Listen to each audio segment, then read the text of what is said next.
পতিত স্বৈরাচার নৈরাজ্য সৃষ্টি করতে বিপুল পরিমাণ অর্থ বিনিয়োগ করছে, মন্তব্য করেছেন প্রধান উপদেষ্টা। এদিকে বিদেশ ভ্রমণে যাচ্ছেন সিসি ও ২ ইসি। নাহিদ বলছেন বৈষম্য বিরোধী ছাত্র আন্দোলন বিলুপ্ত, উমামা বলছেন হয়নি।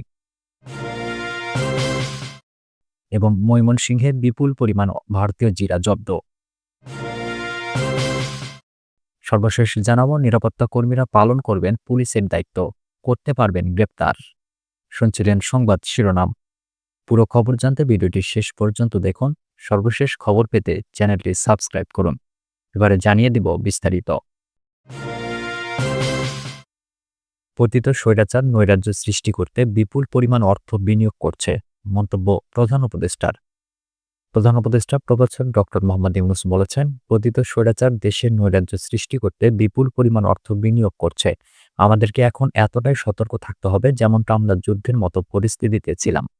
তিনি নারী ও শিশুদের নিরাপত্তা রক্ষায় সর্বোচ্চ সজাগ থাকার আহ্বান জানিয়ে বলেন, নিপীড়নের বিরুদ্ধে সামাজিক ঐক্য গড়ে তুলুন, একে অন্যের পাশে দাঁড়ান, একটি সুন্দর ও শান্তিপূর্ণ সমাজ গড়তে সরকারকে সহযোগিতা করুন। শনিবার রাজধানীর ওসমানী স্মৃতি মিলনায়তনে আন্তর্জাতিক নারী দিবস ২০২৫ উদযাপন অনুষ্ঠানে প্রধান অতিথির বক্তব্যে তিনি কথা বলেন। অধ্যাপক ইউনূস আরও বলেন, আজকের বিশ্বে নারীরা যতটুকু অধিকার আর স্বাধীনতা চর্চা করতে পারছেন, এর পুরোটাই তাদের আন্দোলন সংগ্রামের মাধ্যমে অর্জন করতে হয়েছে। আন্তর্জাতিক নারী দিবসের সূচনা হয়েছিল নারীদের অর্থনৈতিক ও রাজনৈতিক সংগ্রামের মধ্য দিয়ে। বাংলাদেশেও নারীরা ন্যায্য অধিকারের জন্য যুগ যুগ ধরে সংগ্রাম করে এসেছে। তেভাগা থেকে ব্রিটিশ বিরোধী আন্দোলন, ভাষা আন্দোলন থেকে মুক্তিযুদ্ধে বাংলার নারী সমাজ সক্রিয় ভূমিকা রেখেছে। তিনি বলেন, ইতিহাসের অনেক বীর নারীদের আমরা ভুলে গেছি, তাদের অবদানের কথা জানি না, কিন্তু জুলাই কন্যাদের নেতৃত্ব ও আত্মত্যাগের কথা আমরা কিছুতেই ভুলে যেতে দেব না। বিদেশ ভ্রমণে যাচ্ছেন সিইসি ও ২ ইসি। চিকিৎসার জন্য সপরিবারে থাইল্যান্ড যাচ্ছেন প্রধান নির্বাচন কমিশনার এএমএম নাসির উদ্দিন। এদিকে নির্বাচন commissioner brigadier general Abul Fazal Mohammad Sanaullah এবং নির্বাচন কমিশনার তাহমিদা আহমদ যাচ্ছেন আমেরিকা ও কম্বোডিয়া। সম্প্রতি ইসির জারিকৃত পৃথক ৩টি অফিস আদেশ থেকে তথ্য জানা যায়। অফিস আদেশে বলা হয়েছে, বাংলাদেশ নির্বাচন কমিশনের প্রধান নির্বাচন কমিশনার এএমএম নাসির উদ্দিন তার স্ত্রী এবং কন্যার চিকিৎসার জন্য আগামী ১১ থেকে ১৯ এপ্রিল অথবা কাছাকাছি যেকোনো তারিখ থেকে ৯ দিনের জন্য থাইল্যান্ডের ব্যাংককে ভ্রমণ করবেন। এতে আরও বলা হয়েছে, ভ্রমণের সমস্ত ব্যয় স্থানীয় মুদ্রায় মাননীয় প্রধান নির্বাচন কমিশনার নিজেই বহন করবেন। তার স্ত্রী শাহিন ফেরদৌসী, তার কন্যা তাসনিমা নাসির উদ্দিন এবং তার নাতি নাতনিরা সঙ্গে থাকবেন। ভ্রমণকালীন সময়ে তার অনুপস্থিতি বাংলাদেশের বাইরে ছুটি হিসেবে বিবেচনা করা হবে। এদিকে পৃথক অন্য দুটি অফিস আদেশ থেকে জানা যায়, ব্যক্তিগত কারণে মে মাসের ২ তারিখ থেকে ১৬ তারিখ অথবা কাছাকাছি যেকোনো তারিখ থেকে ১৫ দিনের জন্য স্ত্রীকে নিয়ে আমেরিকায় যাচ্ছেন নির্বাচন commissioner brigadier general Abul Fazal Mohammad Sanaullah.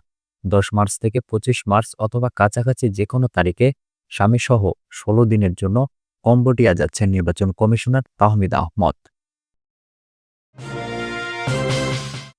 Nahid বলছেন বৈষম্য বিরোধী ছাত্র আন্দোলন বিলুপ্ত, উমামা বলছেন হয়নি। বৈষম্য বিরোধী ও সমন্বয়ক পরিচয়ের এখন আর অস্তিত্ব নেই, এমন মন্তব্য করেছেন সদ্য গঠিত জাতীয় নাগরিক পার্টির আহ্বায়ক নাহিদ ইসলাম। এরপর এ বিষয়ে প্রতিক্রিয়া ব্যক্ত করেছেন বৈষম্য বিরোধী ছাত্র আন্দোলনের মুখপাত্র উমামা ফাতেমা। শুক্রবার রাতে ফেসবুক স্ট্যাটাসে তিনি একথা জানান। ফেসবুক স্ট্যাটাসে উমামা ফাতেমা লেখেন, বৈষম্য বিরোধী ছাত্র আন্দোলন প্ল্যাটফর্মটি বিলুপ্ত করার কোনো সিদ্ধান্ত হয়নি। বৈষম্য বিরোধী ছাত্র আন্দোলনের অংশীদার ছাত্রদের সবাই নতুন রাজনৈতিক দল বা নতুন ছাত্র সংগঠনে যুক্ত হয়নি। অংশীদারদের আলোচনা ছাড়া প্ল্যাটফর্ম বিলুপ্ত হবে না, তাই বিভ্রান্ত না হওয়ার অনুরোধ রইল। এর আগে নাহিদ ইসলাম এক প্রেস ব্রিফিংয়ে বলেন, বৈষম্য বিরোধী বা সমন্বয়ক পরিচয়ের এখন আর অস্তিত্ব নেই। পরে এনসিপির ভেরিফাইড ফেসবুক পেজে এক পোস্টে একই বক্তব্য তুলে ধরা হয়। সেখানে নাহিদ ইসলাম বলেন, বৈষম্য বিরোধী ছাত্র আন্দোলন আর আগের জায়গায় নেই। সেখান থেকে একটি ছাত্র সংগঠন তৈরি হয়েছে, রাজনৈতিক দল তৈরি হয়েছে। বৈষম্য বিরোধী বা সমন্বয়ক পরিচয়টা এখন আর এক্সিস্ট করে না। আইন শৃঙ্খলা রক্ষাকারী বাহিনীর কাছে আমাদের অনুরোধ থাকবে, এই পরিচয় ব্যবহার করে কেউ যদি অপকর্ম করে তাহলে তারা যেন আইন অনুযায়ী ব্যবস্থা নেন। নাহিদ ইসলাম জুলাই আন্দোলনের সম্মুখ সারির গুরুত্বপূর্ণ যোদ্ধা। তিনি বৈষম্য বিরোধী ছাত্র আন্দোলনের অন্যতম সমন্বয়ক ছিলেন। তার এক দফার ডাকেই মানুষ রাস্তায় নেমে আওয়ামী লীগ সরকারের পতন ঘটায়। ময়মনসিংহে বিপুল পরিমাণ ভারতীয় জিরা জব্দ। ময়মনসিংহের হালুয়াঘাটে বিপুল পরিমাণ ভারতীয় জিরা জব্দ করেছে বিজিবি। শনিবার সকালে গোপন সংবাদের ভিত্তিতে সূর্যপুর ও গোবরাকুড়া এলাকায় পৃথক অভিযানে 27,90,000 মূল্যের 2,325 কেজি ভারতীয় জিরা জব্দ করা হয়। এ সময় চোরা কারবারিরা বস্তাগুলো রেখে দৌড়ে পালিয়ে যায়। পরে জিরা জব্দ করে বিজিবি ক্যাম্পে নিয়ে আসে। বিষয়টি নিশ্চিত করেছেন ময়মনসিংহ ৩৯ ব্যাটালিয়নের অধিনায়ক লেফটেন্যান্ট কর্নেল মোহাম্মদ সানবীর হাসান মজুমদার। নিরাপত্তা কর্মীরা পালন করবেন পুলিশের দায়িত্ব, করতে পারবেন গ্রেপ্তার। রমজান ও ঈদ উপলক্ষে অনেক রাত পর্যন্ত ঢাকা মহানগরীর মার্কেট, শপিং মলগুলো খোলা থাকে। তবে পুলিশের স্বল্পতা রয়েছে। নিরাপত্তা নিশ্চিত করতে রাজধানীর বিভিন্ন আবাসিক এলাকা, শপিং মল ও মার্কেটগুলোতে অক্সিলারি পুলিশ ফোর্স নিয়োগ দিয়েছে ডিএমপি। আবাসিক এলাকা, বিভিন্ন মার্কেট, শপিং মলে নিয়োজিত বেসরকারি নিরাপত্তা কর্মীরা অক্সিলারি পুলিশ ফোর্স হিসেবে কাজ করবেন। তাদের ক্ষমতা থাকবে গ্রেপ্তারের।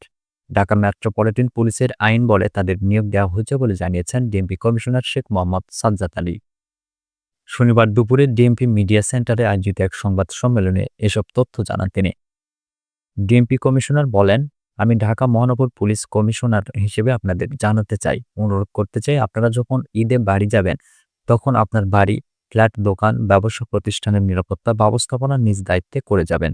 আমরা আপনাদের সাথে আছি। তবে আমাদের পুলিশের স্বল্পতা আছে। আমাদের লোকও অনেক ছুটিতে যেতে চায়।